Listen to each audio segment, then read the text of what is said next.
1971 সালে আমাদের দেশ এক রক্তক্ষয়ী যুদ্ধের মাধ্যমে পাকিস্তান থেকে প্রথমবার স্বাধীন হয়।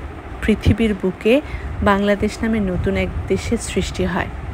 সেই দেশ নানা ঘটনা পরিক্রমায় বর্তমানে কী অবস্থানে আছে আপনারা সবাই জানেন। গত মাসে এক রক্তক্ষয়ী বিপ্লবের মাধ্যমে এখন আমাদের দেশ নতুন হাতের পরিচালনায় আছে।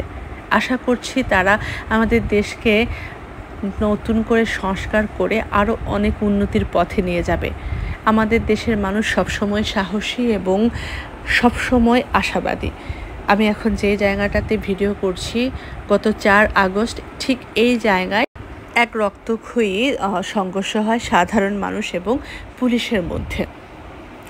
তো সেটা কতটা ভয়াবহ ছিল আমি আন্দাজ করতে পারি না, কিন্তু ভিডিও দেখে অনেক আতঙ্কে ছিলাম। আমার বাসা থেকে খুব বেশি দূরে ছিল না। এই নতুন দেশে আমি আমার ছানাকে নিয়ে প্রথমবার বের হয়েছি। ভাবলাম আপনাদের সবার জন্য ভিডিও করে রাখি এবং আপনাদের সাথে কিছু কথা শেয়ার করি।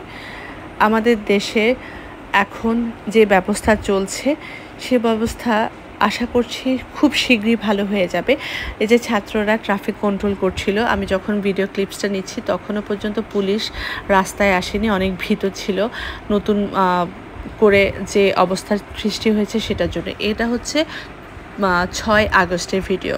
তো সেটাও আমি একটা ক্লিপস নিয়ে রেখেছিলাম। আমার হাজব্যান্ড একটা কাজে বাইরে গিয়েছে, তাকে দিয়ে। তো এখানে একদম ফাঁকা রাস্তা, না পুলিশ ছিল না কোনো ধরনের সাধারণ মানুষ ছিল। কেমন জানি থমথমে একটা পরিবেশ ছিল, ভয়াবহ একটা পরিবেশ। আতঙ্কের মধ্যে ছিলাম, দেশের কি হচ্ছে, কি ঘটে গেল, কি থেকে কি হয়ে গেল।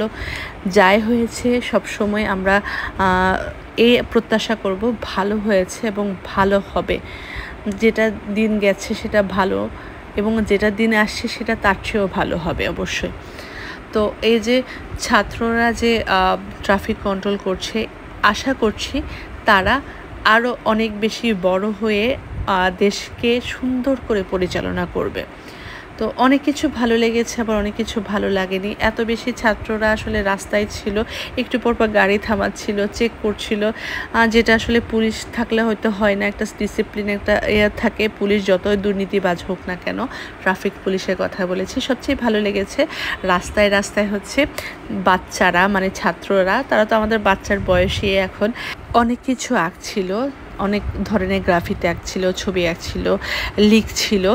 তো এইগুলো ভালো লেগেছে এবং তাদের জন্য শুভকামনা, তারা আরও অনেক ভালো করবে।